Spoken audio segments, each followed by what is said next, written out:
أعوذ بالله من شرور أنفسنا ومن سيئات أعمالنا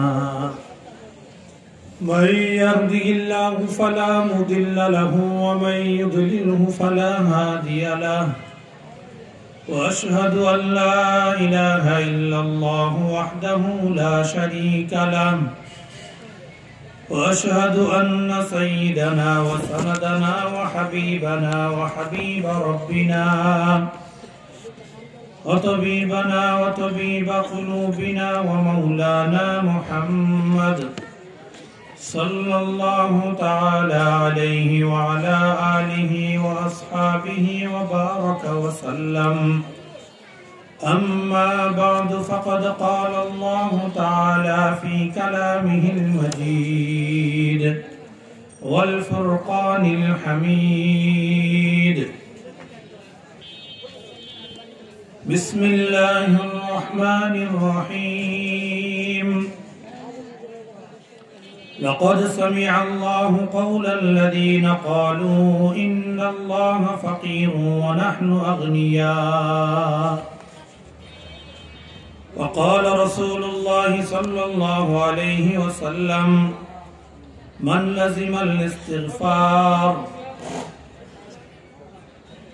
جعل الله من كل ضيق مخرجا ومن كل هم فرجا ورزقه من حيث لا يحتسب أو كما قال رسول الله صلى الله عليه وسلم. صدق الله العظيم وصدق رسوله النبي الأمي الكريم ونحن على ذلك من الشاهدين والشاكرين والحمد لله رب العالمين. आज 29 नवेम्बर 2025 रोज शनिवार चरकाउरिया मासपाड़ा इस्लामिया कौमिया माद्रासा व यतीमखानार उद्योगे एवं हाफेज छात्रदेर पारदर्शी प्रदान उपलक्षे 47तम इस्लामी महासम्मेलनेर सम्मानित सभापति प्रधान मेहमान और आमंत्रित उलामाए केराम और आमार सामने उपविष्ट दीन दरदी मुसलमान भाईरा एवं पर्दार आड़ालेर मा ओ बोनेरा आमरा सकलेई सर्वप्रथम महान आल्लाह पाकेर शाही दरबारे शुक्रिया ज्ञापन करी जे आल्लाह पाक रब्बुल आलामीन आमादेरके दीर्घ 1 বছর अपेक्षा करार पर आबारो निज एलाकाय दूर दूरान्त थेके आगत विज्ञ उलामाए केरामेर पवित्र जुबान थेके कुरान एवं हादिसेर सही तफसिर एवं सार निर्जास शोनार व्यवस्था करे दिएछेन। एजन्य सकले शुक्रिया तान उच्च आवाजे एकबार बोलबो आलहामदुलिल्लाह। आबारो सबाई एकसाथे बोलबो आलहामदुलिल्लाह। एखोनो अनेक भाइयेर अपेक्षाय आछि विभिन्न दोकाने अथवा बासा बाड़ीते अथवा विभिन्न काजे कर्मे।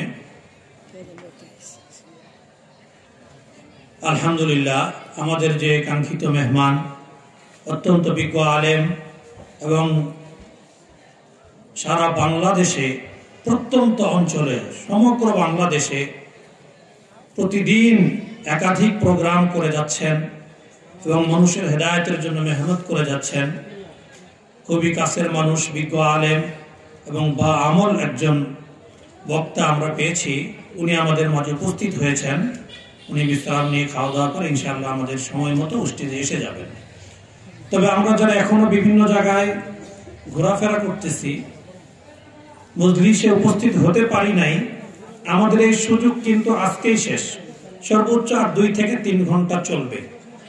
এরপরে চাইলেও এত সুন্দর পরিবেশ করে দূরের উলামায়ে কেরামের মুখ থেকে দ্বীনি কথা শোনার আয়োজন করা সম্ভব হবে না। হয়তো আবার 1 বছর অপেক্ষা করতে হবে যদি আল্লাহ পাক আমাদের হায়াত দীর্ঘায়িত করে দেন। আগামী বছর পর্যন্ত যদি হায়াত পাই তাহলে হয়তো সুযোগ আসতে পারে। ইদানিং যে পরিমাণ ভূমিকম্পের হার বেড়েছে গত কিছুদিন আগে শুক্রবার যে একটা বড় ধরনের ভূমিকম্প হয়েছে মোটামুটি সকলের মনে একটা ভয় এসে গিয়েছে, এভাবেই হঠাৎ একদিন কিয়ামত হয়ে যাবে, আমাদের হয়তো আর পরবর্তী জুমা পড়ারও সুযোগ হবে না।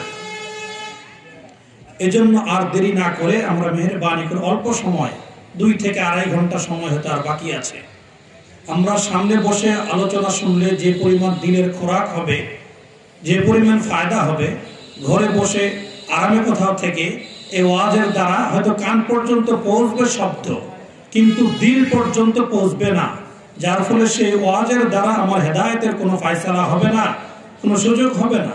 এই জন্য মেহেরবানি করে আর দেরি না করে যাদের ইচ্ছা আছে ওয়াজ শোনা, তারা দ্রুত প্যান্ডেলের ভিতরে চলে আসে।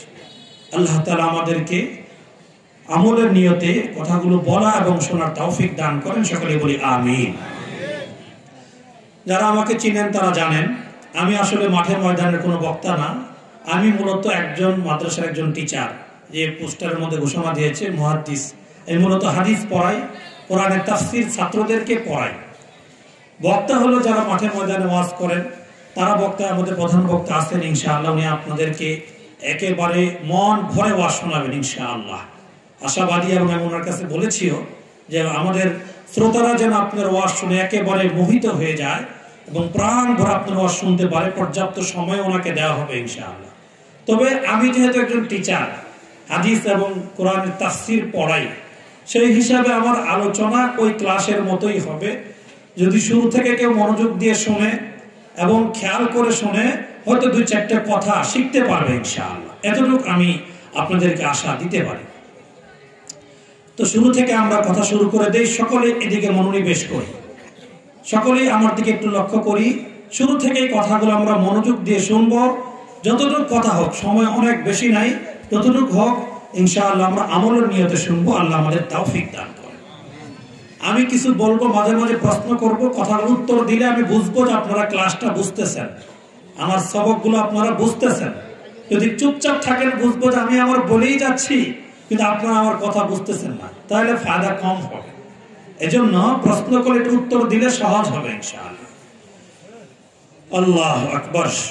আসেন, আমরা যারা মানুষ, খেয়াল করেন, শুধু মানুষ না, যত প্রাণী পৃথিবীতে বিচরণ করে, যত মাখলুক যাদের ভিতরে জীবন আছে, প্রত্যেকটা মাখলুককে আল্লাহ পাক রব্বুল আলামিন 2টা জিনিসের সমন্বয়ে সৃষ্টি করেছেন। কয়টা জিনিসের সমন্বয়ে? সবাই বলেন, কয়টা জিনিসের সমন্বয়ে? 2টা জিনিস। বিশেষ করে আমরা মানুষের কথাই বলি, আমরা মানুষ হয়েছি কয় জিনিস নিয়ে? বলেন, কয় জিনিস নিয়ে? 2 জিনিস নিয়ে। এক জিনিসের নাম হলো আমাদের দেহ তথা বডি, আর জিনিসের নাম হলো আমাদের রূহ তথা আত্মা। এই 2টার বাইরে কোনো মানুষ আছে? খেয়াল করে শোনেন, যুগ বিয়োগের মতো কথা মিলে যাবে, 2 2 4ই হবে, ব্যতিক্রম হবে না ইনশাআল্লাহ। তো আমাদের আজকের আলোচনার বিষয় হলো কি, আমরা মানুষ হয়েছি কয় জিনিস নিয়ে? 2 জিনিস নিয়ে। কি কি? একটা দেহ আর একটি আত্মা। সবাই বলেন, একটি দেহ আর একটি আত্মা। বলেন, একটি দেহ আর একটি আত্মা, একটি দেহ আর একটি আত্মা। মুখস্থ হয়েছে? আমরা মানুষ হয়েছে কয় জিনিস নিয়ে? 2 জিনিস। এক জিনিসের নাম কি? দেহ। এক জিনিসের নাম কি? দেহ। দ্বিতীয় জিনিসের নাম কি? আত্মা। এর বাইরে আসেনি। প্রত্যেকটা মানুষ এই 2টা দিয়েই তো তৈরি হয়েছে, নাকি? আগে কি আত্মা এসেছে নাকি আগে দেহ এসেছে? পৃথিবীতে আগে কি এসেছে? দেহ এসেছে। মায়ের পেটে বাচ্চা যখন 3 মাস 4 মাস বয়সে পৌঁছে, তখন আল্লাহ পাকের পক্ষ থেকে সেখানে আত্মা দেওয়া হয়, তখন আত্মা যুক্ত হয়। এর আগে থাকে শুধু কি? দেহ। এতটুকু কথা বুঝে আসছে সবার? তা আমরা কয় জিনিসে মানুষ হয়েছি? 2 জিনিসে মানুষ হয়েছে। 1 নম্বর জিনিসের নাম দেহ, 2 নম্বর জিনিসের নাম আত্মা। আচ্ছা, এবার আসেন, দেহটা বেশি মূল্যবান নাকি আত্মাটা বেশি মূল্যবান? কোনটা বেশি মূল্যবান? আত্মাটা বেশি মূল্যবান। কিভাবে? কারণ মনে করেন, কোন মহল্লায় যখন একজন মানুষ মারা যায়, মাইকিং করা হয়, মাসপাড়া অমুক এলাকায় আব্দুল জব্বার মারা গেছে, আব্দুল জব্বার মারা গেছে। জিজ্ঞেস করে লাশটা কার? আব্দুল জব্বারের। তা আব্দুল জব্বার কোথায়? সে তো চলে গেছে। আব্দুল জব্বার কোথায়? চলে গেছে। লাশ আছে কার? আব্দুল জব্বারের। তার মানে দেহটা আব্দুল জব্বার না, দেহের ভিতরে যে আত্মা রূহ ছিল ওই রূহটা হলো কি আব্দুল জব্বার।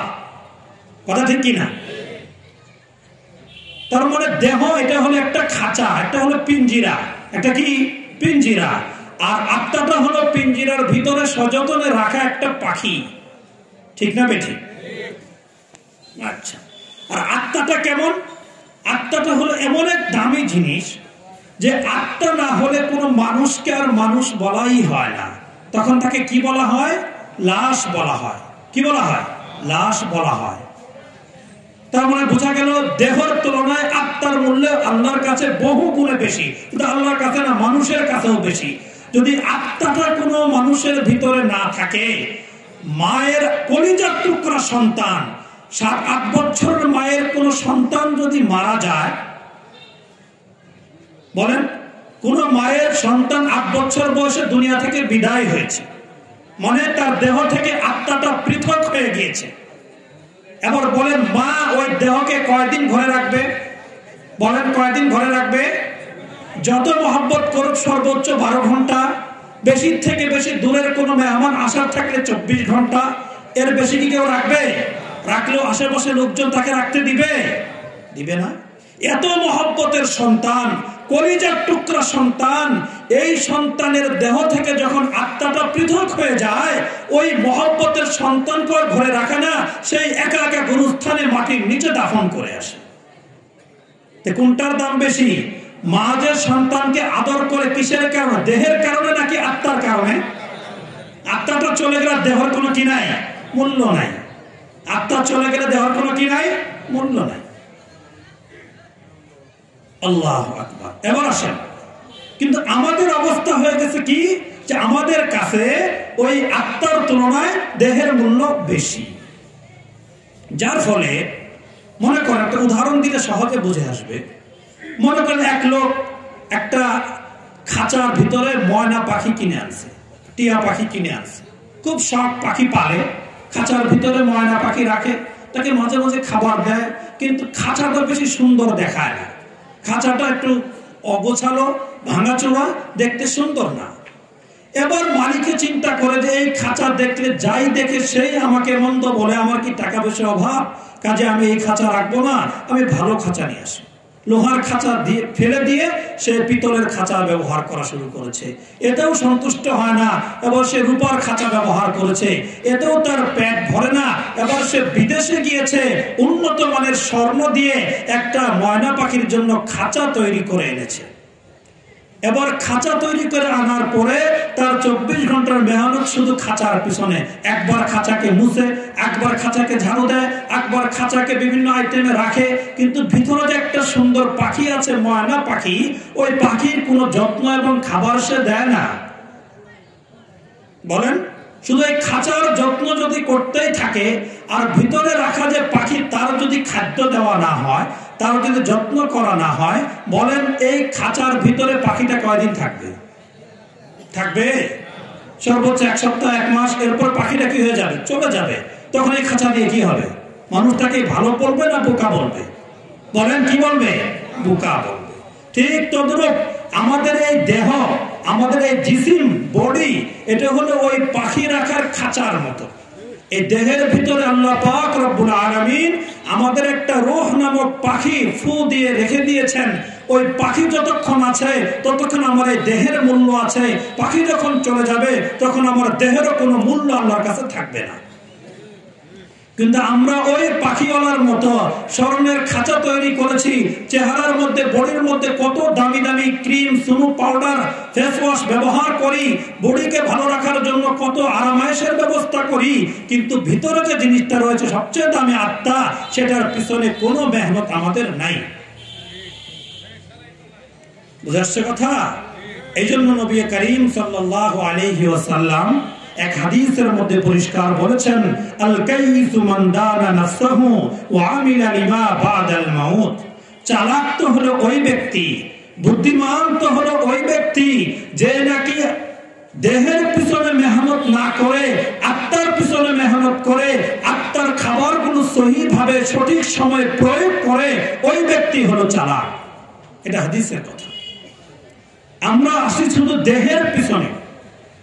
দেহ যদি এক সময় নষ্ট হয়ে যায়, দেহের খাবার যদি দেহে ঠিক মতো না দেওয়া হয়, বলেন এই দেহ কি বাজার পর্যন্ত যাবে? কথা বলেন। দেহের মধ্যে যদি দেহের খাবার প্রয়োগ করা না হয়, তাহলে এই দেহ কি আপনাকে বাজার পর্যন্ত নিয়ে যাবে?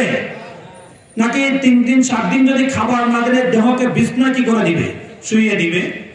ঠিক তদরূপ কেউ যদি দেহের খাবার সংগ্রহ করে, দেহকে টাইম মতো খাবার দেয়,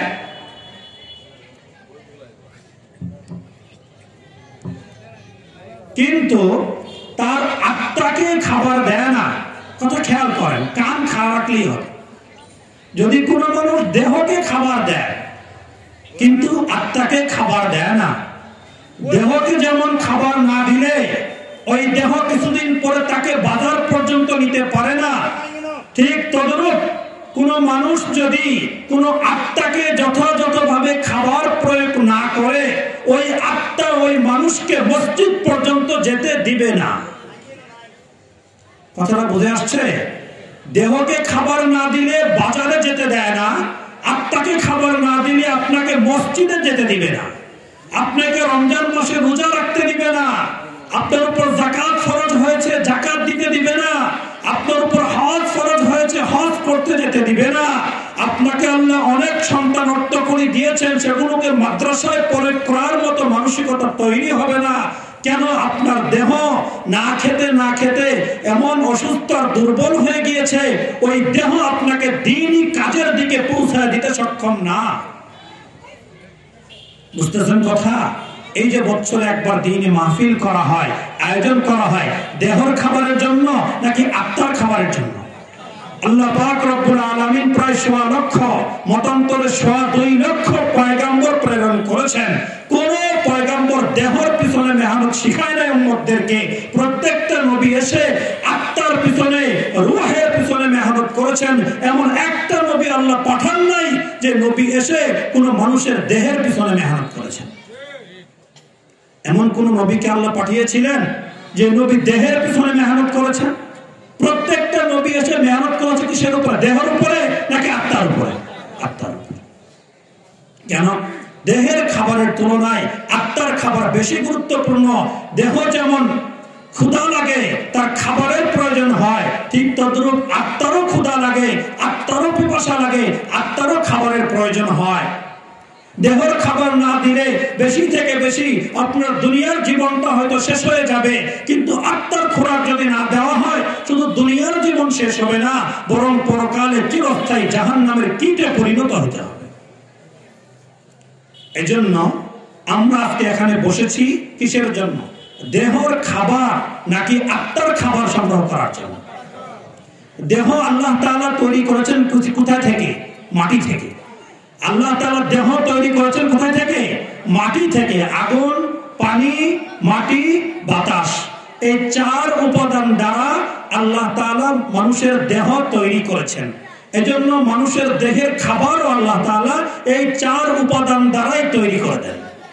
আপনি ভাত খান, মাটি থেকে তৈরি, আপনার পানির প্রয়োজন হয়, আপনার অক্সিজেনের প্রয়োজন হয়, আপনার আগুনের প্রয়োজন হয়, আপনি যেটাই করেন না কেন দেহের চাহিদা পূরণ করার জন্য আল্লাহ পাক যে খাদ্যের ব্যবস্থা করেছেন সেটা কোথায় থেকে? মাটি থেকে। কেন? দেহ তৈরি হয়েছে কোথায় থেকে? মাটি থেকে। এবার আসলে রূহের খাবার কোথায় থেকে পাওয়া যাবে? রূহের খাবার তৈরি হবে কোথায়? আগে জানতে হবে রূহটা এসেছে কোথায় থেকে। রূহটা যেখান থেকে এসেছে, রূহের খাবারও সে জায়গা থেকেই সরবরাহ হবে। রূহের খাবার কোথায় থেকে এসে? রূহটা এসেছে কোথায় থেকে? মদিনার ইহুদিরা মক্কার কিছু কাফেরদেরকে নবীজিকে ঠেকাবার জন্য কিছু প্রশ্ন শিখিয়ে দিয়েছিলেন। কিছু প্রশ্ন শিখিয়ে দিয়েছিলেন যে যুলকারনাইন সম্পর্কে কিছু জানে কিনা মুহাম্মদ, আসহাবে কাহফ সম্পর্কে কিছু জানে কিনা, বা রূহ সম্পর্কে কিছু জানে কিনা। কোরআনের মধ্যে সূরা বনী ইসরাঈলে আল্লাহ পাক রব্বুল আলামিন বলেছেন এই কথা, ওয়ায়াসআলুনাকা আনির রূহ। অতি সত্বর কাফের মুশরিকরা আপনাকে প্রশ্ন করবে যে রূহ কি জিনিস। আল্লাহ তাআলা উত্তরটা নবীজিকে শিখিয়ে দিয়েছেন। যখন ইহুদিরা মুশরিকরা এসে নবীজিকে প্রশ্ন করেছেন রূহ কি জিনিস, নবীজি আকাশের দিকে তাকিয়েছেন, উপরের দিকে তাকিয়েছেন যে আল্লাহ তাআলার পক্ষ থেকে অবশ্যই কোনো জবাব শিখিয়ে দেওয়া হবে। ওই জবাব দিয়ে নবীজি বলবেন যে রূহটা কি। আল্লাহ তাআলা নবীজিকে বলে দিলেন, আপনি বলেন ইয়াসআলুনাকা আনির রূহ কুলির রূহু মিন আমরি রাব্বি। আল্লাহ পাক শিখিয়ে দিলেন কুলির রূহু মিন আমরি রাব্বি, যে রূহ হলো মহান আল্লাহ পাকের পক্ষ থেকে একটা আদেশ মাত্র। মহান আল্লাহ পাকের পক্ষ থেকে কি একটা আদেশ মাত্র। আল্লাহ পাকের হুকুমকে বলা হয় রূহ। রূহ আজ পর্যন্ত পৃথিবীর শুরু থেকে নিয়ে আজ পর্যন্ত যত সায়েন্স তৈরি হয়েছে, যত ডাক্তার গবেষক তৈরি হয়েছে, আজ পর্যন্ত কেউ রূহ কিসের তৈরি, রূহ দেখতে কেমন, রূহের আয়তন কতটুকু, এটা কেউ বের করতে পারে না। ব্রেনের বিশেষজ্ঞ আছে না হাসপাতালে, ব্রেন বিশেষজ্ঞ, রক্ত বিশেষজ্ঞ, কান নাক কান গলা বিশেষজ্ঞ আছে না নাই, চক্ষু বিশেষজ্ঞ, লিভার বিশেষজ্ঞ, কিডনি বিশেষজ্ঞ, হার্ট বিশেষজ্ঞ, কত ধরনের বিশেষজ্ঞ আছে না নাই। কিন্তু পৃথিবীর কোথাও কি এমন কোন ডাক্তার হয়েছে যেখানে লেখা আছে আত্মা বিশেষজ্ঞ অথবা রূহ বিশেষজ্ঞ আছে? কেন? এই রূহের এটা কোনো বৈজ্ঞানিকের সায়েন্সে এটা ধরবে না যে রূহ আসলে কেমন, এটা দেখতে কেমন, এটা কি অবস্থাটা কি, এটা আজও পর্যন্ত কেউ খুঁজে পায়নি এবং কিয়ামত পর্যন্ত রূহের বাস্তবতা কোনো গবেষণার দ্বারা বের করা সম্ভব না। কথা বুঝে আসছে? আল্লাহ পাক রব্বুল আলামিন বলেছেন রূহ কি? রূহ হলো আল্লাহ পাকের পক্ষ থেকে আসা একটা আদেশ। অন্য আয়াতের মধ্যে আল্লাহ পাক বলেন ওয়ানাফাখতু ফীহি মির রূহি ফাকাউ লাহু সাজিদিন। আমি আমার বান্দার দেহটা যখন তৈরি হয়ে যায়, এক পর্যায়ে আমার পক্ষ থেকে একটা বিশেষ অর্ডার দিয়ে দেই, এই অর্ডার আর হুকুমের নাম হলো রূহ। তাহলে আবার শুরুতে আসেন, আমাদের দেহ তৈরি হয়েছে কোথায় থেকে বলেন? মাটি থেকে। আল্লাহ দেহের খাবারের ব্যবস্থা করেছেন কোথায় থেকে? মাটি থেকে। আর আমাদের রূহ আল্লাহ তাআলা পাঠিয়েছেন কোথায় থেকে? আরশে আজিম থেকে। আমাদের রূহ আল্লাহ তাআলা কোথায় থেকে পাঠিয়েছেন? আরশে আজিম থেকে। আল্লাহ পাক রব্বুল আলামিন একটা অর্ডার করেছেন, একটা হুকুম দিয়েছেন, এটার নাম হলো কি? রূহ। কাজে রূহ যেহেতু আরশে আজিম থেকে এসেছে, কাজে রূহের খাবার, রূহের যে খাদ্য, রূহের যে খোরাক, সেটাও আরশে আজিম থেকে আল্লাহ পাক রব্বুল আলামিন আমাদের পর্যন্ত সরবরাহ করে দিয়েছেন। কথা বুঝতেছেন? দেহ তৈরি হয়েছে মাটি থেকে, দেহর খাবার আল্লাহ তৈরি করেছেন মাটি থেকে। রূহ আল্লাহ তাআলা পাঠিয়েছেন আরশে আজিম থেকে, এবং রূহের খাদ্য পাঠিয়েছেন আরশে আজিম থেকে। আরশে আজিম থেকে আমাদের জন্য আল্লাহ পাক কি পাঠিয়েছেন? কোরআন। কি পাঠিয়েছেন? কোরআন পাঠিয়েছেন। এই কোরআন হলো আমাদের আত্মা এবং রূহের খোরাক। এই কোরআন হলো আমাদের আত্মা এবং দেহের খাদ্য। যারা কোরআনের সঙ্গে সম্পর্ক করবে, যারা কোরআন নিয়ে চর্চা করবে, কোরআনের সঙ্গে মহব্বত রাখবে, কোরআন ওয়ালাদের সঙ্গে ভালোবাসা রাখবে, তাদের দেহের না শুধু আত্মার খাবার তৈরি হতে থাকবে, তাদের আত্মা সতেজ হবে। ওই আত্মাটাকে টেনে টেনে ফজরের সময় ঠান্ডা পানিতে ওযু করিয়ে মসজিদের কাতার পর্যন্ত পৌঁছে দিবে। বুঝাচ্ছে কথা? এই কোরআনের মধ্যে আল্লাহ পাক রব্বুল আলামিন আমাদেরকে কি খাবার দিয়েছেন? দুইটি খাবার দিয়েছেন। রূহ আত্মার জন্য কয়টা খাবার দিয়েছেন? দুইটা খাবার দিয়েছেন। এক হলো ঈমান, দুই হলো আমলে সালেহ। এক হলো ঈমান, দুই হলো নেক আমল। ইন্নাল্লাযীনা আমানু ওয়া আমিলুস সালিহাত কানাত লাহুম জান্নাতুল ফিরদাউসি নুজুলা। আল্লাহ তাআলা কোরআনের মধ্যে পরিষ্কার বলেছেন, যে ব্যক্তি ঈমানকে খাঁটি করবে এবং কোরআনের তরিকার মতো সহিভাবে আমল করবে, আল্লাহ পাক রব্বুল আলামিন তাকে জান্নাতুল ফিরদাউস নসিব করে দিবেন। আমরা চাই না আমাদের জন্য জান্নাতের ফয়সালা হোক? চাই। যদি চাই, তাহলে কোরআন যে আমাদেরকে আত্মার খোরাক হিসেবে পাঠিয়েছেন, সেটাকে আঁকড়ে ধরতে হবে। কি করতে হবে? মজবুত করে ধরতে হবে। এই কোরআনের মধ্যে আত্মার খোরাকের জন্য প্রধান দুটি খাদ্যের কথা আল্লাহ পাক বলে দিয়েছেন। এক হলো ঈমান, দুই হলো আমলে সালেহ। এক নম্বর হলো কি? ঈমান। দুই নম্বর হলো কি? নেক আমল। ঈমান কি এই ব্যাখ্যা শুনেছেন এবং সামনে শুনবেন, আমরা মোটামুটি জানি, সেটা আর বলা, অনেক ব্যাখ্যা করে বলার প্রয়োজন নাই। আল্লাহ তাআলা আমাদেরকে কোরআনকে বিশ্বাস করার নাম হলো ঈমান। ঈমানের মুফাসসাল আমরা জানি না, পড়েছি না, আমানতু বিল্লাহি ওয়া মালাইকাতিহি লম্বা যেটা ঈমানের মুফাসসাল, সেটার মধ্যে যে 7টা বিষয় বলা হয়েছে সবগুলোকে পুঙ্খানু বিশ্বাস করার নাম হলো কি? ঈমান। ঈমান হেফাজত করা সবার আগে জরুরি। ঈমান যদি কারো হেফাজত না হয়, ঈমান যদি কারো সঠিক না হয়, তার আমলের কোনো মূল্য আল্লাহর কাছে থাকবে না। যদিও খাদ্য দুইটা, এক হলো ঈমান আর এক হলো নেক আমল, তবে নেক আমল আল্লাহ পর্যন্ত পৌঁছার জন্য নির্ভর করে ঈমানের উপরে। কোন কারণে যদি ঈমান নষ্ট হয়ে যায়, তাহলে ওই ব্যক্তির কোনো নেক আমল আল্লাহ পর্যন্ত পৌঁছবে না। 80 বছর বয়স পর্যন্ত আল্লাহর কোন বান্দা অনবরত 5 ওয়াক্ত নামাজ পড়েছে, অসংখ্যবার হজ করেছে, অসংখ্য রমজান মাসে রোজা রেখেছে, যাকাত ফিতরা কুরবানি নিয়মিত আদায় করেছে, কিন্তু 80 বছরের মাথায় গিয়ে ওই ব্যক্তি যদি কাদিয়ানী ধর্মকে বিশ্বাস করে অথবা আবুল বাউলের কোন লালন ঠাকুরের কোন ধর্মকে যদি বিশ্বাস করে, 80 বছর জিন্দেগির সকল ইবাদত গুলো মুহূর্তের মধ্যে সব ডিলিট হয়ে যাবে। তার আমল নামায় কোনো নেকি থাকবে না।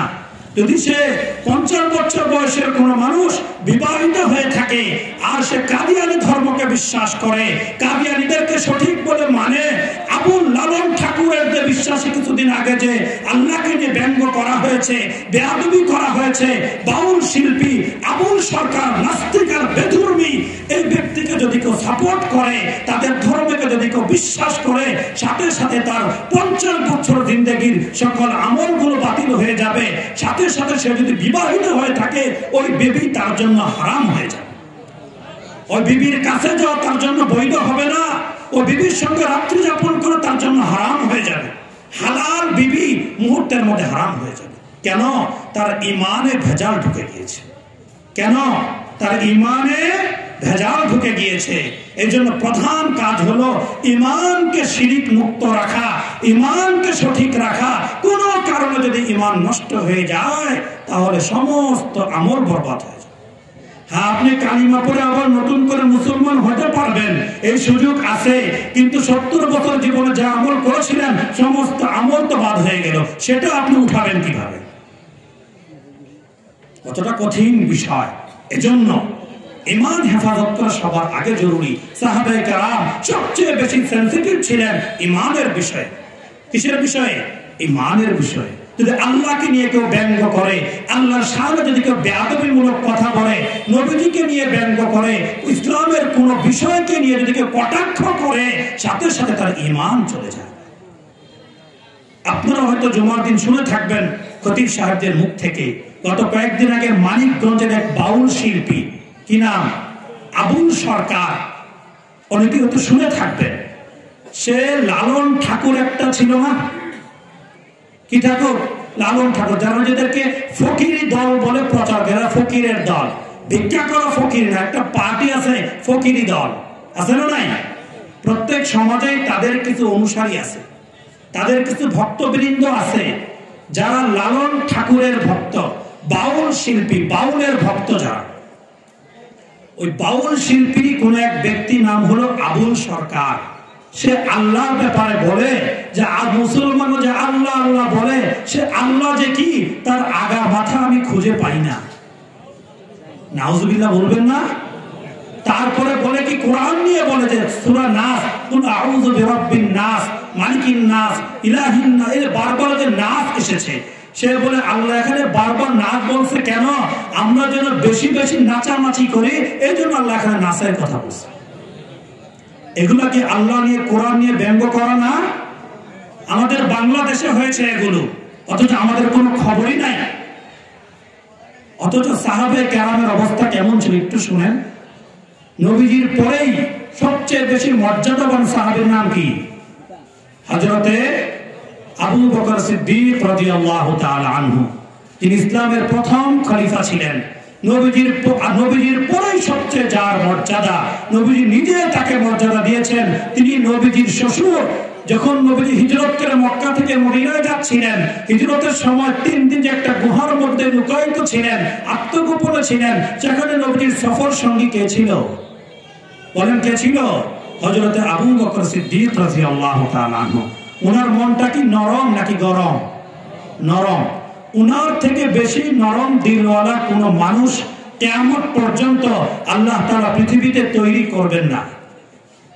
প্রতি জুমায় খুতবা, আরবিতে খুতবা দেয় না খতিব সাহেব?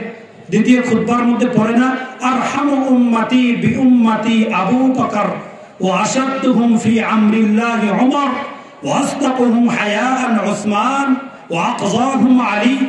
এটা তো অনেকের মুখস্থই আছে, বলে না খুতবার মধ্যে? কি অর্থ এটা? আরহামু উম্মতি বিউম্মতি আবু বকর। নবীজি তার পবিত্র জবান দ্বারা ঘোষণা দিয়ে গিয়েছেন যে পৃথিবীর মধ্যে আমার যত উম্মত তৈরি হবে, আবু বকরের থেকে বেশি নরম দিলওয়ালা কোন মানুষ আর পৃথিবীতে তৈরি হবে না। এত নরম দিলওয়ালা সাহাবী। উনি যখন প্রতিদিন নবীজির দরবার থেকে নামাজ পড়ে বাড়িতে যান, রাস্তার মধ্যে কিছু ইহুদিরা, কিছু বিধর্মীরা, কিছু মুশরিকরা ওনাকে, ওনার বাবাকে, ওনার 14 গোষ্ঠীকে অকথ্য ভাষায় গালিগালাজ করে। কাকে কাকে গালিগালাজ করে? বলেন কাকে গালিগালাজ করে? আবু বকর সিদ্দিককে। কাকে? আবু বকরকে গালিগালাজ করে। করে কারা? ইহুদিরা, মুশরিকরা। কিছুই বলে না, ধৈর্য ধরে যে দ্বীনি পথে চললে মানুষের বকা শুনতেই হয়। মানুষ বলেন মোল্লা তো মোল্লাই, মোল্লার কি বলবো, মানে মোল্লা এটা একটা বকা হয়ে গেছে। উনি চিন্তা করছেন যেহেতু মোল্লা হয়েছি মানুষ বকা দিবেই, এটা কোনো পরোয়া করে না। কিন্তু হঠাৎ একদিন আল্লাহ পাক রব্বুল আলামিন কোরআনের একটা আয়াত নাযিল করেছেন। আল্লাহ বলেছেন, মান যাল্লাযী ইউকরিদুল্লাহা কারদান হাসানা ফায়ুদাইফাহু লাহু আযআফান কাসীরা। সূরা হাদীদ 27 নম্বর পারার শেষের দিকে আল্লাহ পাক রব্বুল আলামিন এখানে বলেছেন যে ব্যক্তি মানুষকে কর্জায়ে হাসানা দিবে, মানুষকে কর্জা দিবে, ঋণ দিবে, সুদ মুক্ত মানুষকে সাহায্য করার জন্য কিছু টাকা পয়সা বা যে কোনো জিনিস ধার দিবে, আল্লাহ পাক রব্বুল আলামিন ওই ধার দেওয়ার কারণে তাকে ডাবল করে তাকে নেকি দান করবে।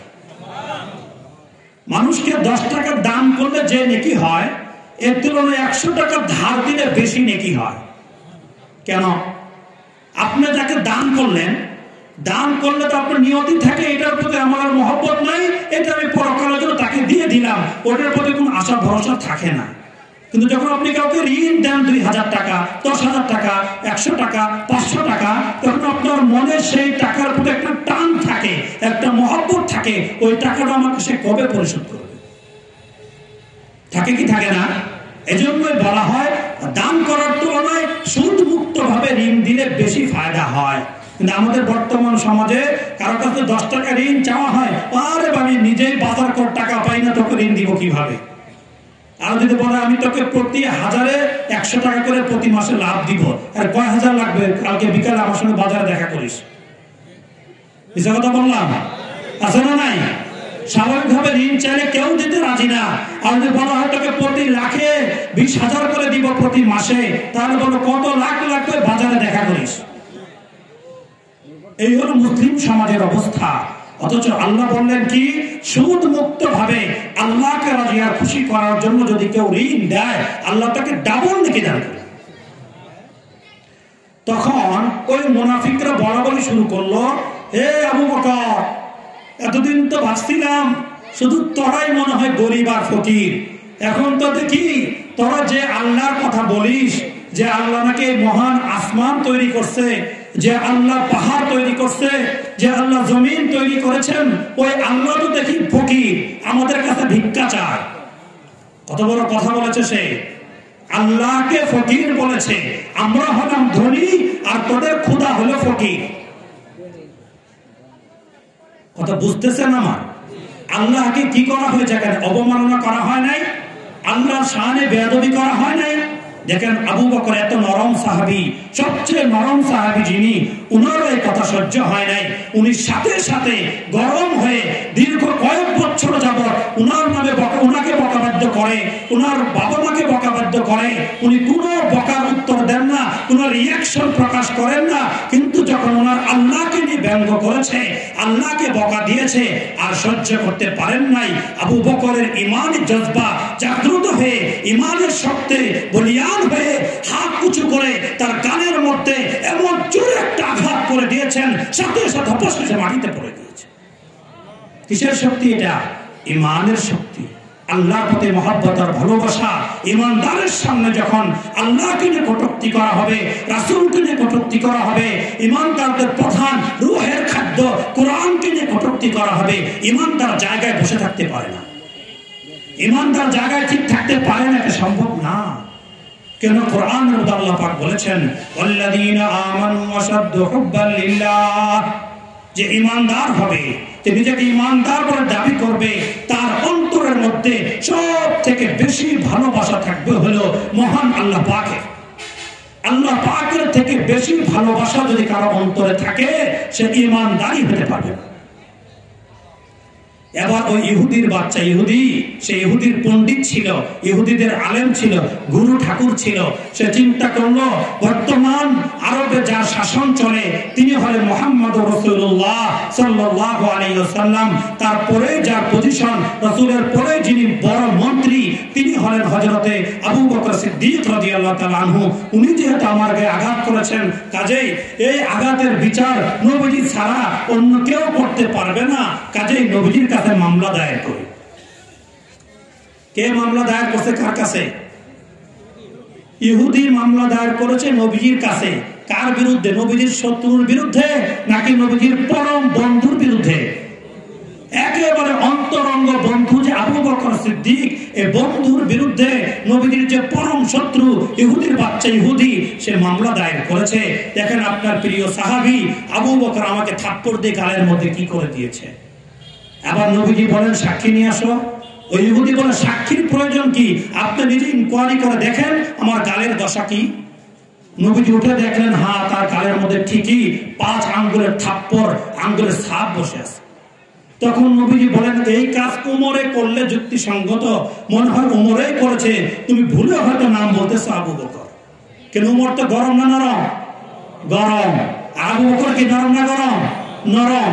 এই থাপ্পড়ের মারা কাজ কার দায়িত্ব ছিল? উমরের। তেরিং বেরিং করলে তরবারে নিয়ে গর্দা মুড়ায় দেয়, উনি হলো উমর। আবু বকর তো নরম দিলের মানুষ, ঠান্ডা মনের মানুষ, উনি তো এরকম করার কথা না। নবীজি পুলিশ পাঠিয়ে আবু বকর রাদিয়াল্লাহু আনহুকে গ্রেফতার করে নবীজির দরবারে উপস্থিত করেছেন। নবীজি তো ইনসাফের মুক্ত প্রতীক। নবীজি বেইনসাফি করবেন যে আমার বন্ধু করেছে, কাজে বন্ধুর বিষয়টা মাফ করে দেই, ধামাচাপা দিয়ে দিই, এটা বিচার করা লাগবে না, এমন করবেন নবীজি? আমাদের তো একটু কাছের মানুষ হইলে, কাছেরও লাগে একটু 2-4 পয়সা নিয়ে দিয়ে ঢুকে দিলে ওর বিচার ঘুরে যায়, ফোন দিয়ে দেয়, আমার লোক তাড়াতাড়ি ছেড়ে দেন থানা থেকে, আছে না নাই? কিন্তু নবীজিকে এরকম করবেন? আবু বকর রাদিয়াল্লাহু আনহু ডাকা হয়েছে, আবু বকর রাদিয়াল্লাহু আনহু গিয়েছেন, যাওয়ার পরে বলেছেন, নবীজি প্রশ্ন করেছেন, আপনি কি এই কাজ করেছেন? আর আবু বকর মিথ্যা কথা বলবে? হ্যাঁ, জানি করি না কথা বলবে? বলেছেন, না ইয়া রাসূলুল্লাহ, ও যা বলেছে সেটাই সত্য, আমি তাকে থাপ্পড় মেরেছি, অনুমতি দিলে একটা না 10টা তাকে দিতে রাজি আছে। এবার নবীজি বলেন, ভাবসাবে বোঝা সত্যই, কারণ যেহেতু ডাইরেক্ট স্বীকার করতেছে, আরো দিতে চায়, তখন বোঝা গেল আগেরটা উনি দিছে। ঠিক আছে না? এবার আবু বকর বলেন, আমি থাপ্পড় দিয়েছি, আমার বিরুদ্ধে ইহুদি আপনার কাছে মামলা দায়ের করেছে, কিন্তু সে কি করেছে এটা কি একটু শুনবেন না? এবার ইহুদি সুযোগ পাইছে, এইটা একটা সুযোগ। যখন আমাকে আবু বকর থাপ্পড় দিয়েছে তখন সেখানে কোনো সাক্ষী ছিল না, এবার তো নবী ফয়সালা করতে হলে সাক্ষী ছাড়া কোনো ফয়সালা করবেন না। আর শরীয়তের বিচারের ফয়সালার মূলনীতি হলো আল-বায়িনাতু আল-মুদ্দাঈ ওয়াল ইয়ামিনু আলা মান আনকার। যে নাকি দাবি পেশ করবে তার দায়িত্ব হলো এর দাবির পিছনে দলিল দিতে হবে, সাক্ষী দিতে হবে, দলিল পেশ করতে হবে। আর যে অস্বীকার করবে তাকে কসম করে, শপথ করে বলতে হবে। এবার আবু বকর বলতেছেন, ইয়া রাসূলুল্লাহ, আমি যখন তাকে থাপ্পড় দিয়েছি তখন তো সেখানে আমি আর সে ছাড়া কেউ ছিল না, আমি কিভাবে সাক্ষী পেশ করব? সে আমার আল্লাহকে গালি দিয়েছে, আমার আল্লাহকে বকা দিয়েছে, আমার আল্লাহকে বলেছে আমার আল্লাহ নাকি ফকির আর তারা নাকি ধনী, তবে আমার কোনো সাক্ষী নাই। এবার নবীজি কি ফয়সালা দিবেন? সাক্ষী না হলে অটোমেটিক প্রমাণিত হবে আবু বকর অন্যায়ভাবে এক অসহায় মানুষকে থাপ্পড় মেরেছে, আর ওই ব্যক্তি অস্বীকার করতেছে, এটাই সহি। সাক্ষী যেহেতু নাই, করার কিছু আছে, এটাই ফয়সালা হবে। ফয়সালা দেওয়ার জন্য নবীজি প্রস্তুত হয়েছেন, ফয়সালা দিবেন। বিচারকের চেয়ারে বসে নবীজি ফয়সালা শোনানোর জন্য প্রস্তুতি নিচ্ছেন।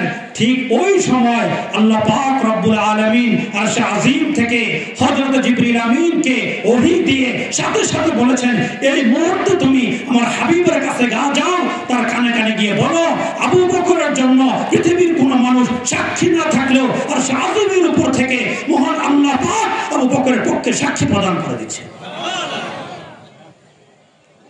কোরআনের কথা, বানানো কথা না। সাহাবায়ে কেরাম দেখলেন অন্যান্য সময় নবীজির উপর ওহী নাজিল হলে নবীজির শরীরের অবস্থা যেমন হয় ঠিক ওই অবস্থা দেখা যাচ্ছে। ওহী এত ভারী, এত ওজনদার। ওহী নাজিল হওয়ার সময় নবীজির চেহারা ঘেমে যেতেন, নবীজি মাথা নোয়ে দিতেন, একটা অস্থিরতা কাজ করত। যখন অস্থিরতা কেটে গেল তখন নবী করিম সাল্লাল্লাহু আলাইহি ওয়াসাল্লাম আল্লাহ তাআলার পক্ষ থেকে আসা কোরআনের আয়াত শুনিয়ে দিলেন। সূরা আলে ইমরানের 181 নম্বর আয়াত, 4 নম্বর পারায় আয়াতটা অবস্থিত। আল্লাহ পাক রব্বুল আলামিন বললেন, লাকাদ সামিআ আল্লাহু কাওলাল্লাযীনা ক্বালু ইন্নাল্লাহা ফাকীরুন ওয়া নাহনু আগনিয়া। আল্লাহ তাআলা পরিষ্কার বলেছেন, লাকাদ সামিআ আল্লাহ, আল্লাহ তাআলা নিজে শুনেছেন, অবশ্যই শুনেছেন। আবু বকরের সামনে ইহুদি যে আল্লাহকে বকা দিয়েছে, এটা পৃথিবীর কোনো মানুষ না শুনলেও আমি আল্লাহ পাক আরশে আজিম থেকে শুনেছি।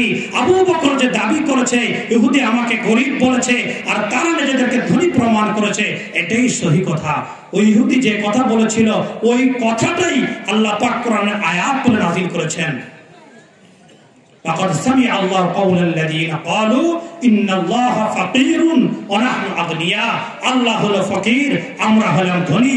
এই কথা ইহুদি বলেছে, অন্য কেউ না শুনলে আমি আল্লাহ শুনেছি। এবার কি ফয়সালার ব্যতিক্রম হবে? অটোমেটিক ফয়সালা নবীজির পক্ষে, এই আবু বকরের পক্ষে যাবে না? আমি বলতেছিলাম যে আল্লাহ পাকের শানে যদি কেউ বেয়াদবি করে, সামান্যতম বেয়াদবিও সাহাবায়ে কেরাম সইতেন না। নবীজি বিচার করবে, নবীজি উপস্থিত, বিচারক আছেন, সে অপেক্ষা অবকরণ করেন নাই। মামলা করবেন, মামলা নবীর কাছে যাবে, এরপরে ইহুদিকে গ্রেফতার করা হবে, এরপর তার বিরুদ্ধে ফয়সালা হবে। এত কিছু চিন্তা করা আর অপেক্ষা করার সুযোগ নাই। যখন কোন মুসলমানের সামনে কোন বিধর্মী হোক, মুসলিম হোক, আল্লাহকে নিয়ে কটূক্তি করবে, নবীজিকে নিয়ে কটূক্তি করবে, কোরআন হাদিসকে নিয়ে ব্যঙ্গ করবে, সাথে সাথে অ্যাকশন হবে, তার বিরুদ্ধে অ্যাকশন নেওয়া একজন মুসলমানের ঈমানি দায়িত্ব হয়ে পড়ে।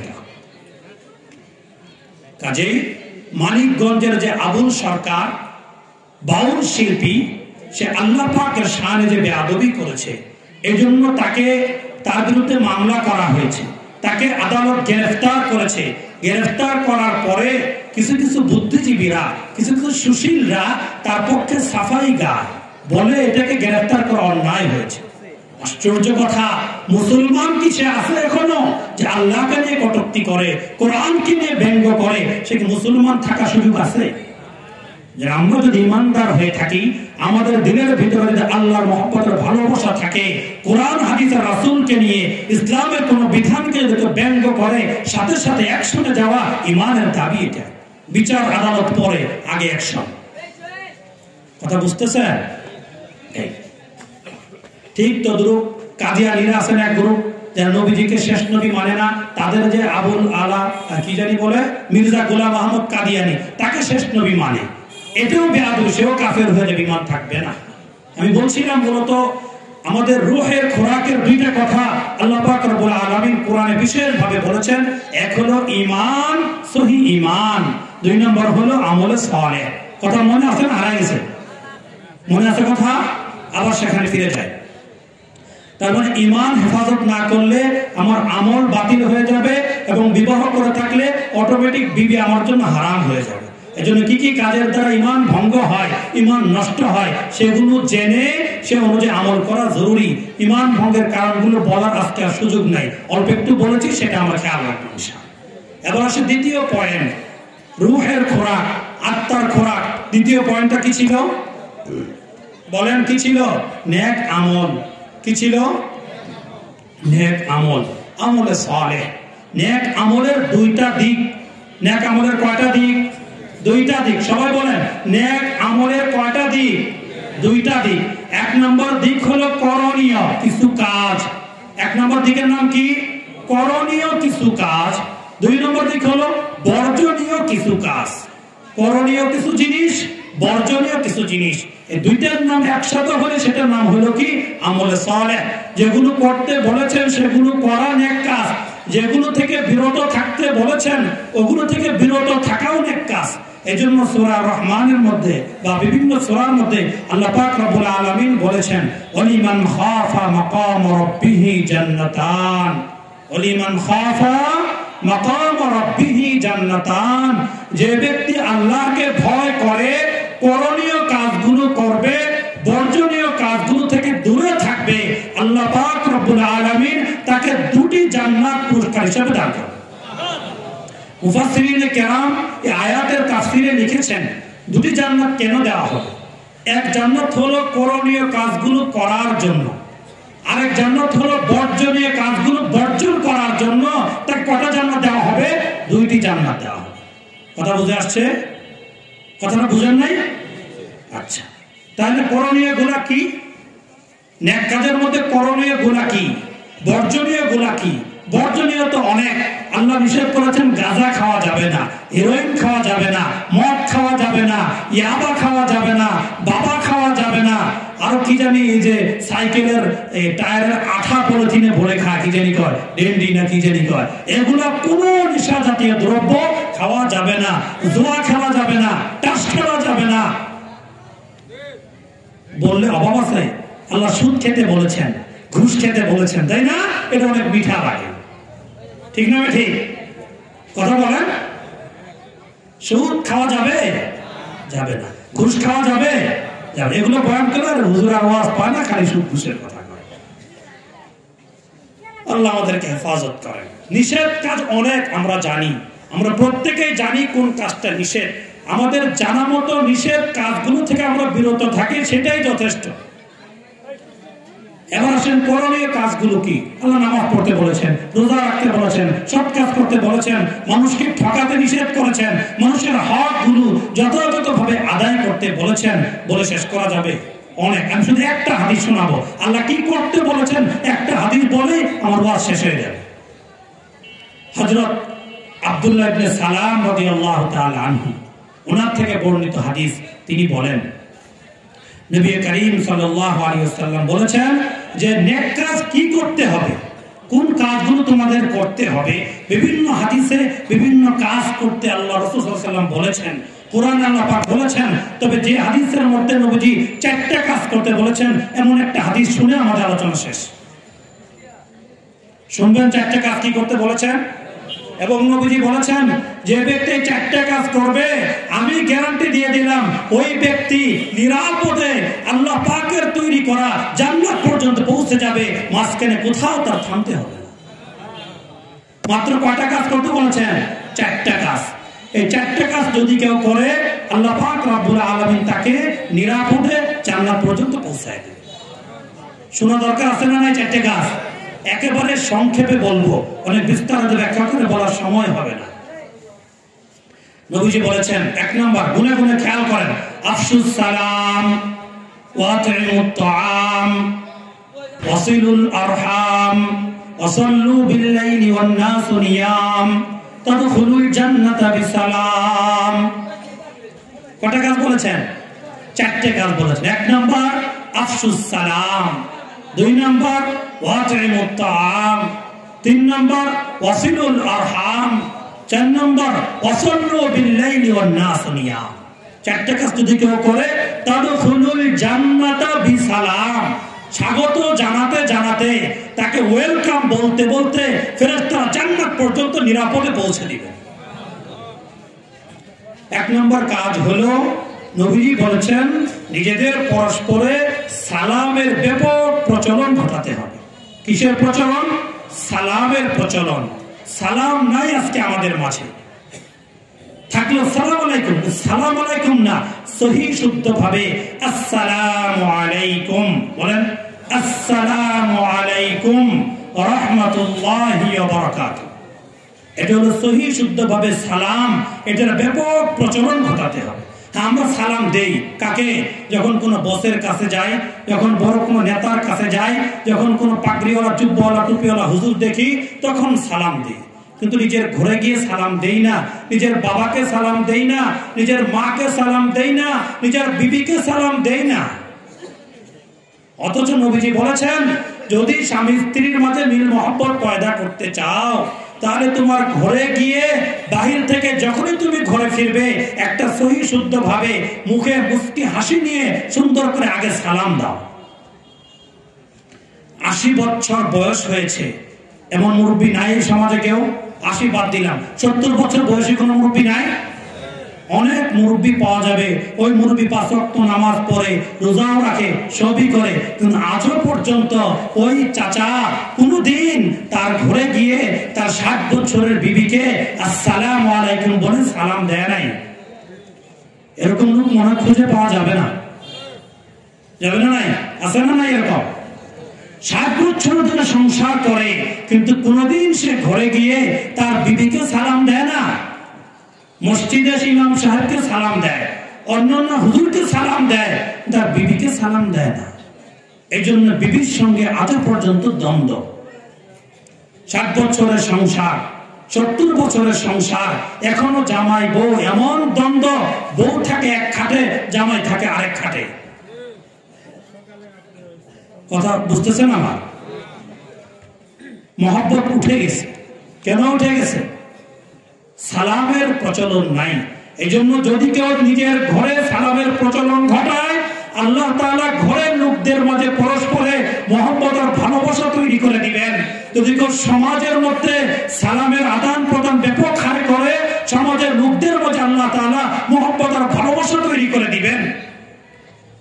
যেখানে সালামের প্রচলন হবে, আপনার তো অফিসের বস, আপনি কিনা আমি কি সালাম দিব? আরে বেটা মাথা খারাপ, আমি অফিসের বস, কর্মচারী আমাকে সালাম দিবে, আমি কেন সালাম দিব? আপনার কর্মচারীর মাঝে 70 বছর তাদেরকে কাজে লাগাইলেও আন্তরিকতা পয়দা হবে না। আর রাসূল বলেছেন, তোমরা পরস্পরের সালামের আদান প্রদান করো। তুমি বস হয়েছে তা কি? তুমি দোকানের মালিক, তুমি দোকানকে আগে সালাম দাও, কর্মচারীদেরকে আগে তুমি সালাম দাও। 1 দিন 2 দিন 3 দিন সালাম দিবে, তৃতীয় চতুর্থ দিন দেখবা কর্মচারী আগে তোমাকে সালাম দিবে। নবীজি রাস্তায় বের হয়েছেন, ছোট ছোট বাচ্চারা রাস্তায় খেলাধুলা করে, নবীজি তাদেরকে দেখে সুন্দর করে হাসি মুখে আসসালামু আলাইকুম ওয়া রাহমাতুল্লাহ বলেছেন। নবীজি বড় নাকি বাচ্চারা বড়? আমরা দেখছেন আমি স্কুলের মাস্টার, আমি কি সালাম দিব? এলাকার যা আছে সবই তো আমার ছাত্র, আমাকে সবাই সালাম দিবে, আমি কেন সালাম দিব? আমার প্রেস্টিজ কমে যাবে। আমরা সালাম পাওয়ার আশায় থাকি, সালাম দেওয়ার ইচ্ছা করি না। অথচ সালাম দিলে বেশি নাকি সালাম যে দিবে, নবীজি বলেছেন আল বাদি বিস সালাম বারিউম মিনাল কিবির। যে ব্যক্তি আগে আগে সালাম দিবে, আল্লাহ পাক রব্বুল আলামিন ওই ব্যক্তিকে অহংকারীর খাতা থেকে নামটা কেটে দিবে। সালামের প্রচলন করব তো ইনশাআল্লাহ। আগে দিব কোথায়? নিজের ঘরে। আজকেই প্রত্যেকে নিয়ত করি, আমরা ওয়াজ শেষ করে যখন ঘরে ফিরবো, ঘরে যাওয়ার পরে আমার বিবি সাহেব যদি থাকে, হোক না তার বয়স 70 আর 80, অনেক সুন্দর করে আমি আমার বিবি সাহেবকে আসসালামু আলাইকুম ওয়া রাহমাতুল্লাহ বলে দিব। আপনি বিশ্বাস রাখেন, নবীজির হাদিস যদি সত্য হয়ে থাকে, আর যদি আমরা নবীজির কথাকে সত্য বলে বিশ্বাস করে থাকি, সালাম দিয়ে দেখেন আপনার বিবি সাহেব আপনার প্রতি খুশি হয় না? না, নিয়ত করা যায় না ইনশাআল্লাহ? সবে হাত তুলে দেখাই তো। আজকে আমরা প্রত্যেকেই ঘরে গিয়ে, যার স্ত্রী নাই এখনো বিয়ে করে নেই বাচ্চারা, কাদেরকে দিব? বাবা মাকে দিব, বড় ভাইকে দিব, আর যাদের বিবি আছে বিবিদেরকে দিব, বাবা মা থাকলে বাবা মাকে দিব, বাবা মা থাকলে সন্তানদেরকে দিব। হাত নামান। আজকে সবাই আসলে ঘরে গিয়ে কি করবো? সহি শুদ্ধভাবে সালাম দিব। যেই ঘরে সালাম থাকবে ওই ঘরে আল্লাহ পাক স্বামী স্ত্রীর মিল মহব্বত পয়দা করে দিবে। কোনো তাবিজের দ্বারা, কোনো ঔষধের দ্বারা, কোনো প্রেসক্রিপশনের দ্বারা জামাই বউয়ের ভালোবাসা তৈরি হবে না। নবীজি যে ওষুধ দিয়েছেন, নবীজি যে প্রেসক্রিপশন দিয়েছেন যে আগে যে ঘরে সালাম হবে, যে স্বামী স্ত্রীর মাঝে ব্যাপক সালামের আদান প্রদান হবে, সেই স্বামী স্ত্রীর মাঝে আল্লাহ পাক ভালোবাসা পয়দা করে। এর এক নম্বর আমল করা যাবে তো ইনশাআল্লাহ। নেক কাজের নবী 4টে নেক কাজ বলেছেন, করলে কোথায় যাওয়া যাবে? জান্নাতে যাওয়া যাবে। রূহ তাজা হবে, আত্মার খোরাক দেওয়া হবে, এটা আত্মা তাজা হবে। 2 নম্বর কাজটি, 2 নম্বর কাজ হলো ওয়াতঈমুত তাআম, মানুষদেরকে খাবার খাওয়াতে হবে। 2 নম্বর কাজটি মানুষদেরকে খাবার খাওয়াতে হবে। এটা আমরা খুব ভালো পারি কখন? যখন আমার বাপ মারা যায়, আমার মা মারা যায়, আমার দাদা জেঠা নানা নানি মারা যায়, তখন খুব আয়োজন করে, নিজের টাকা না থাকলেও সমাজের মানুষ থেকে ভিক্ষা করে হলেও একটা 40-এ খাবার আয়োজন করতে হবে। এটা আমরা খুব পাই। অথচ এই লোকটাই নিজের বাবা অসুস্থ, আপেল খেতে মনে চেয়েছে, আঙ্গুরের রস খেতে মনে চেয়েছে, বাবার জন্য সন্তানের পকেটে 200 টাকা হয় না, সে হাত থেকে আঙ্গুর কিনে নিয়ে বাবার সামনে দিবে, সে তৌফিক তার হয় না। ওষুধ আনতে বলেছে বাবা, পেটের ব্যথা, বয়স্ককালে কোমরের ব্যথা, শুইতে পারে না, হাঁটতে পারে না, বলেছে বাবা তুই বাজার থেকে আসার জন্য আমার জন্য 10 টাকা দামের 2টা বড়ি নিয়ে আগে 20 টাকা দিই। আসার পরে বলে বাবা মনে ছিল, কিসের মনে? ইচ্ছা করে আনে নাই, বাবার জন্য 20 টাকা খরচ করে তার কষ্ট, এজন্য সে আনে নাই। এসে মিথ্যা কথা বলে যে মনে ছিল না। এমন সন্তান মনে নাই আমাদের এই বকশীগঞ্জে? নাই? কতটা দুঃখজনক বিষয়। বাবা মার জন্য জীবিত থাকতে খরচ করে না, ঔষধ কিনে দেয় না, খাবারের ব্যবস্থা করে না। যখন ওই বাবা মা মারা যায় 1 লাখ টাকা খরচ করে খরচা করে, মানুষকে দেখায় আর আমি বাবা মার কতটা আনুগত্যশীল সন্তান ছিলাম যে বাবা মা মরে গেছে এই জন্য আজকে খাবারের আয়োজন করেছি। এটা জায়েজ নয়, বেদাত। এটা করলে আপনার বাবা মার কবরে বিন্দু পরিমাণ কোনো নেকি পৌঁছবে না। এই খাবার খাওয়াতে নবীজি বলেন নাই, নবীজির জীবদ্দশায় নবীজির কোন আত্মীয় কি মারা যায় নাই? কথা বলেন, মারা যায় নাই? নবীজির প্রথম বিবি খাদিজাতুল কুবরা নবীজির জীবদ্দশায় তো মারা গিয়েছেন। নবীজির কতগুলো ছেলে সন্তান মারা গিয়েছেন, নবীজির মেয়ে কতগুলো মারা গিয়েছেন। কোন সন্তান মারা যাওয়ার পরে কি নবীজি এই 40 3 দিন 7 দিন খাবারের আয়োজন করেছিলেন? কেউ দেখাইতে পারবেন এটা? কোথাও নাই। এটা আমাদের মন করা আমল, আমাদের মনে চাই তাই করি। ইসলামের বিধান আমরা মানি, নেক কাজ আমরা করি, তবে কিভাবে করি? আমাদের মন যেভাবে চায় সেভাবে করি। আমাদের মন যেভাবে চায় সেভাবে করি। ইসলাম যেভাবে বলেছে, আল্লাহ পাক যেভাবে বলেছেন, নবীজি যেভাবে বলেছেন, সাহাবে কেরাম যেভাবে প্র্যাকটিস করে দেখিয়েছেন, সেটা আমরা ফলো করি না। 2 নম্বর অর্ডার হলো মানুষদেরকে খাবার খাওয়াও। মানুষ মরার পরে না, জীবিত থাকতে খাওয়াও। অসহায় মানুষদেরকে খাওয়াও, গরিব মানুষদেরকে খাওয়া, আল্লাহ তাআলা তোমাকে জান্নাতের রাস্তা সহজ করে দিবেন। মাদ্রাসার তালবেলুমদেরকে খাওয়াও। মাদ্রাসার বোর্ডিং চালু আছে, বোর্ডিং এ 1 বস্তা চাউল কিনে দাও, 5 কেজি ডাল কিনে দাও, 5 লিটার একটা তেলের বোতল কিনে দিয়ে যাও, এতে খাওয়ানো হবে। হ্যাঁ, বাবা মরে গেলে না, বাবা জীবিত থাকতে খাও। বাবা মরে গেলে এই যে 100-200 মানুষের আয়োজন করা, সেখানে গরিবের তুলনায় ধনীর লোকের সমাগম থাকে বেশি। ঠিক না ঠিক? যদি 100 জন মানুষের আয়োজন করে, সর্বোচ্চ 5 থেকে 10 জন গরিব মানুষ থাকবে, 80 জন থাকবে হলো ধনী, সুদখোর, গাঁজাখোর, মদখোর, নেশাখোর, বাটপার। সেই বাবার ভোজন খাবারে খাওয়ার জন্য আসে। এটা করলে বাবার কবরে কোনো ফায়দা হবে না। আপনি বাবার বাধ্য সন্তান বলে গণ্য হবেন না, আপনি বাবার অপদার্থ সন্তান হিসেবে গণ্য হবেন। এই জন্য আমি পরিষ্কার বলে যাচ্ছি, মেহেরবানি করে কেউ মারা গেলে কোনো খাবার আয়োজন করা জায়েজ নেই। যেই করুক সেটা জায়েজ নেই, করা যাবে না এটা। হ্যাঁ, কিছুই করবেন না, 2 রাকাত নামাজ পড়েন, বাবা মার পর থেকে 5 ওয়াক্ত নামাজ শুরু করে দেন, সুদ ঘুষের ব্যবসা বাদ দিয়ে দেন, মানুষের হক নষ্ট করে থাকলে হকগুলো যথাযথভাবে আদায় করে দেন, বন্ধের হকগুলো যথাযথভাবে পৌঁছে দেন, ভাইদের অধিকারগুলো সঠিক হিসাব করে পৌঁছে দেন, এটা আপনার দায়িত্ব। এরপরও যদি তৃপ্তি না হয়, আপনি 8-10,000 টাকা মসজিদে দান করেন, কোনো এতিমখানা মাদ্রাসায় দান করেন, বাচ্চাদেরকে এক সেট করে জামা কাপড় তৈরি করে দেন, 3 বেলা খাবারের আয়োজন মাদ্রাসায় করে দেন, অসুবিধা নেই। বাড়িতে আপনি 3 দিন না 7 দিন না 40 খাবারের আয়োজন কোনো জায়েজ নাই। এই খাবারের কথা বলা হয়নি, স্বাভাবিক মেহমানদারির কথা বলা হয়েছে।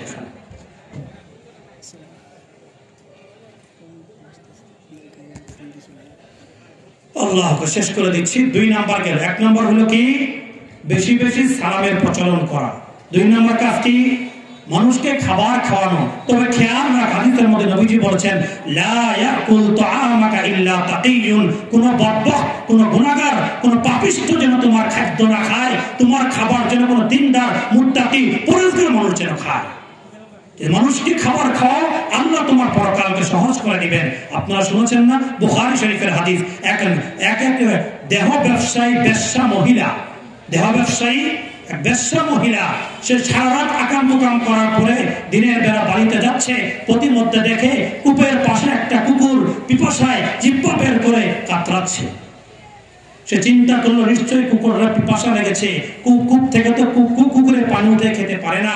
এবার মহিলা তার জুতার মধ্যে ওড়না গিট্ট দিয়ে কূপের ভিতরে দিয়ে সেখান থেকে পানি উঠিয়ে কুকুরের মুখে দেয়, কুকুর পানি খায়, আস্তে আস্তে কুকুরের পিপাসা নিবারণ হয়। বুখারী শরীফের হাদিস, নবীজি বলেন, আল্লাহ পাক রব্বুল আলামিন এই বেশ্যা মহিলার কাণ্ড, সে একজন নাপাক প্রাণী, হারাম প্রাণী, কুকুরকে বড় ধরনের কোনো খাবার দেয় নাই, শুধু কূপ থেকে উঠিয়ে পানি পান করানোর কারণে ওই বেশ্যা মহিলার জিন্দেগির সমস্ত গুনাহ খাতা মাফ করে দিয়ে আল্লাহ পাক তার জন্য জান্নাতের ফয়সালা করে দিয়েছে। এই জন্য যদি কুত্তাকে খাবার খাওয়ালে জান্নাতের ফয়সালা হয়, মানুষদেরকে খাবার খাওয়াইলে কি জান্নাতের ফয়সালা হবে না? এই জন্যই বলেছে, একটা কাজ করেন, আল্লাহ জান্নাত দিবে। 1 নম্বর সালামের প্রচলন ঘটান।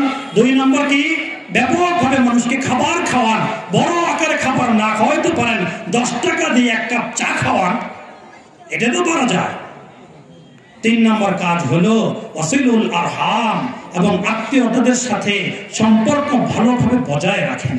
কোন আত্মীয়তার সম্পর্ক যে নষ্ট না হয়, এই ব্যাখ্যা দেওয়ার সুযোগ নাই, অন্য সময় শুনবেন। 4 নম্বর কাজ হলো ওয়াসাল্লু বিল-লাইলি ওয়ান-নাসু নিয়াম, সকল মানুষ যখন ঘুমন্ত থাকে তখন একটু আল্লাহর সঙ্গে 2 রাকাত নামাজ পড়ে গভীর সম্পর্ক কায়েম করেন, তাহলে বিনা হিসেবে নিরাপদের সাথে জান্নাতে ঢোকা যাবে।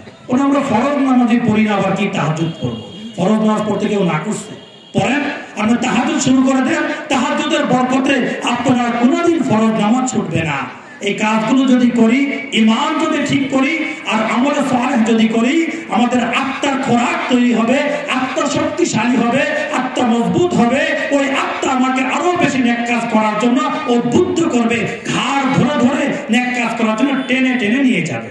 আর যদি না করি, আত্মার খোরাক না দেয়, আত্মা দুর্বল হয়ে যাবে, আত্মা অসুস্থ হয়ে যাবে, আত্মা শক্ত হয়ে যাবে। তখন সে আত্মার চিকিৎসা করার জন্য অনবরত তওবা ইস্তেগফার করতে হবে আর দরুদ শরীফ পড়তে হবে। যে ব্যক্তি বেশি বেশি তওবা ইস্তেগফার করবে, আল্লাহ পাক তার আত্মার দুর্বলতা আস্তে আস্তে কাটাইতে থাকবেন, গুনাহগুলো দূর হতে থাকবে, আত্মা আস্তে আস্তে পবিত্র হওয়া শুরু করবে। আর যদি বেশি পরিমাণে দরুদ শরীফ পাঠ করে, বুজুর্গরা বলেন যে মাটির মধ্যে যদি কেউ প্যারাক গাঁথে, সেটা উঠানো কঠিন না সহজ? উঠানো কঠিন না সহজ? সহজ। কিন্তু যদি কাঠের মধ্যে গাড়ে বা শক্ত দেওয়ালের মধ্যে প্যারাক গাড়ে, সেটা উঠানো কঠিন না সহজ? অনেক কঠিন। ঠিক তদ্রূপ মানুষ যখন গুনাহ করতে থাকে, আত্মার খাদ্য না দেয় না, যখন আস্তে তার খাদ্য আত্মাটা এত শক্ত হয়ে যায়, এত কঠোর হয়ে যায়, এক একটা গুনাহগুলো ওই কাঠের মধ্যে লোহা মারার মতো শক্ত হয়ে যায়, সেই লোহাগুলো ওঠানো কঠিন হয়ে যায়, আত্মা থেকে গুনাহগুলো দূর করা কঠিন হয়ে যায়। ওই কঠিন আত্মাকে নরম করার ঔষধ হলো বেশি পরিমাণে প্রিয় নবীজির উপরে দরুদ পড়তে থাকা, দরুদ পড়তে থাকা। আল্লাহুম্মা সাল্লি আলা মুহাম্মদ, এই দরুদ যদি কেউ পড়তে থাকে, আল্লাহ তাআলা ওই মাটিতে প্যারাক গাড়ার মতো, পাথরের মতো শক্ত আত্মাকে কাদা মাটির মতো নরম করে দিবে। তখন সেই আত্মা থেকে গুনাহগুলো উঠানো, গুনাহগুলো বের করে দেওয়া একদম সহজ হয়ে যাবে। তখন ওই আত্মা নিয়ে কোনো ইবাদত করলে আল্লাহর কাছে কবুল হবে। যাচ্ছে কথা, আল্লাহ পাক রব্বুল আলামিন আমাদের শুধু দেহর ফিকির না করে আত্মা আত্মার খাবারের ফিকির করার সবাইকে তৌফিক দান করেন, সকলেই বলি আমিন। আমাদের প্রধান বক্তা প্রধান মেহমান চলে এসেছেন, অত্যন্ত বিজ্ঞ আলেম এবং অনেক সুন্দর ভালো মনের একজন বিচক্ষণ বক্তা। উনি আমাদের সুন্দর নসিহত শোনাবেন। আমরা শেষ পর্যন্ত ওনার মুখে নসিহত শুনে এরপরে আখিরি মোনাজাত করে ঘরে ফিরবো ইনশাআল্লাহ। আল্লাহ তাআলা আমাদের সকলের আশা বসা শোনাকে কবুল করেন, আমিন। ওয়া আখিরু দাওয়ানা আলহামদুলিল্লাহি রাব্বিল আলামিন।